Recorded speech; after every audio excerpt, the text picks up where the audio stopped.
Here are 4 philosophy books that can transform your life. Now, I am so passionate about philosophy. If you get to the root of the word philosophy, it's the love of knowledge, love of wisdom. And the way that I think about knowledge is, imagine that you are just standing in a field and it is pitch black. You can't see anything except, a couple inches in front of your face. Philosophy is the accumulation of light that allows you to pierce that darkness. The more points of knowledge you acquire, the more you can see, more perspectives that you have into the darkness, the more you can see the landscape and navigate by it. But here's the thing, and this is a really important idea, is that it's not enough just to collect light. It doesn't matter how much of the landscape you can see if you never move forward, if you never actually move. If you plan on staying put in the middle of that field, knowledge for the sake of knowledge is useless. And so it's very important that we aren't just on this quest to acquire ever more knowledge without actually applying it. Because at the end of the day, the universe doesn't care what you feel, it doesn't care what you know, doesn't care what you intend, it only cares what you do. And so there has to be this relationship between acquiring more knowledge and piercing more and more of the darkness, but then using that increased vision to actually go out into the world and do something with it. And so I mention that because it's very easy, and I've been in this place in my own life where I've been in knowledge acquisition mode, collecting dots but never connecting them. And so I want to encourage you to check out these books, but I also want to encourage you that you don't just keep slip sliding down into the overconsumption rabbit hole. Take these books and the ideas there within and use them, actually apply them, and that is the thing that can change reality around you. That is the thing that will allow you to move forward into this new world that you've illuminated. So, without further ado, let's talk about these 4 books. The first one is the Almanac of Naval Ravikant. Now, Naval, I believe, is one of the greatest thinkers of the 21st century. He is an angel investor, has done all sorts of incredible things, but the thing I enjoy most about him is his ability to take profound concepts and articulate them in ways that are sticky and memorable and effective. So one of his lines in this book that I'll share with you is, desire is a contract that you make with yourself to be unhappy until you get the object of your desire.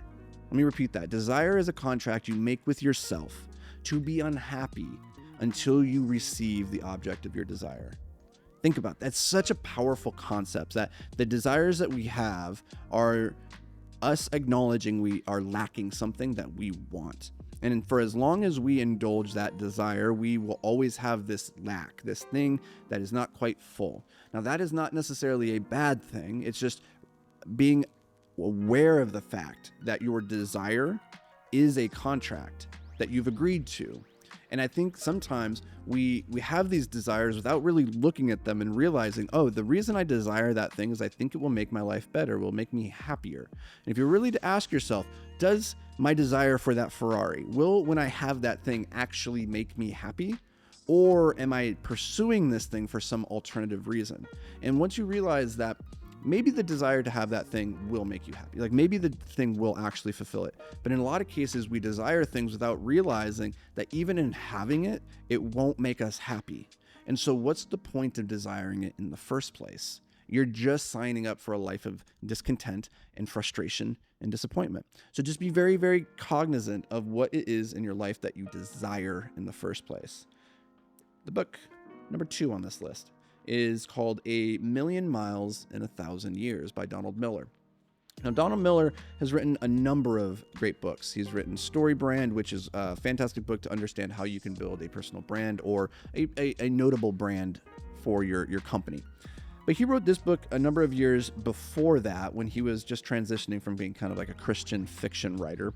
And this book is an exploration of what it means to live your life with intention and to craft your life as though it was a story. If you were the storyteller of your life, which in a very real way you are, how would you create a compelling character that breeds compassion and emotion, that gets other people rooting for you? How would you craft your life's narrative to be an exciting story? What would you do differently? A lot of us, we just go through life doing the thing that's in front of us without any consideration for the fact of you are the hero of your grand narrative. And it could be as amazing as you possibly want, but only if you actually go out and you build a life of intention and adventure and putting yourself into the path of difficulty and trying to stretch yourself beyond your current capacity, because that at the end of the day is what makes for a compelling character, right? Like, we don't root for the characters who had everything easily handed to them, that didn't strive for the goals, right? They just had everything deposited into their lap. And so once you realize that what makes for a great, compelling character is the struggle, then you, as you start to craft your own narrative, realize you need to go and pursue struggle. Like, that is the magical ingredient for an incredible life, is struggle. So it's not something to be avoided. It's not something to regret or to complain about. It's something to embrace and realize that it's part of your character arc. And without that, without going and fighting the dragon, you cannot be the hero. If you do not save the heroine or the princess, you cannot be the hero. It requires you to go out and do a hard thing and to fight a dragon. So I love that book by Donald Miller, A Million Miles in 1,000 Years. Next one is Striking Thoughts by Bruce Lee. Wisdom for daily living. Bruce Lee is best known, obviously, for his kung fu, martial arts, and the movies and all that stuff. But he was also a fantastic philosopher. He was also a love of knowledge. He was very good with words. I want to read you this passage from this book. He says, "Look for your resentment. If you have any difficulties in communication with somebody, look for your resentment. Whenever you feel guilty, find out what you are resenting and express it and make your demand explicit." So often our resentments for others, for life, with ourselves, that stems from a lack of clearly communicating to the world, to the other person, to ourselves, what it is we want. And just by acknowledging and saying, this is why I'm resentful, my expectations aren't being met, and writing down and saying, this is what I want for my life and this is what I want from this relationship, it increases your likelihood of actually attaining that thing. So it's a very simple concept, but very profound if you actually apply it to your life. The very last book is The Book of Five Rings by Miyamoto Musashi. Miyamoto was a famous, legendary Japanese swordsman. And you can imagine back in feudal Japanese times, swordsmen didn't live very long. And if they were successful, they maybe won a couple fights, but you don't live long as a swordsman.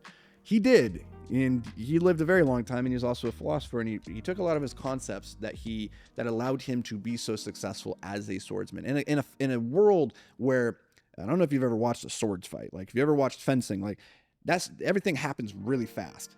Microseconds, millimeters of a difference from, a missing blow to a fatal blow. And so this is a game where you have to be incredibly present in the moment and in tune with what your opponent is doing. And if nothing else, this book will give you a tool for showing up daily to be present with the foe that is the obstacle standing between you and your ambition.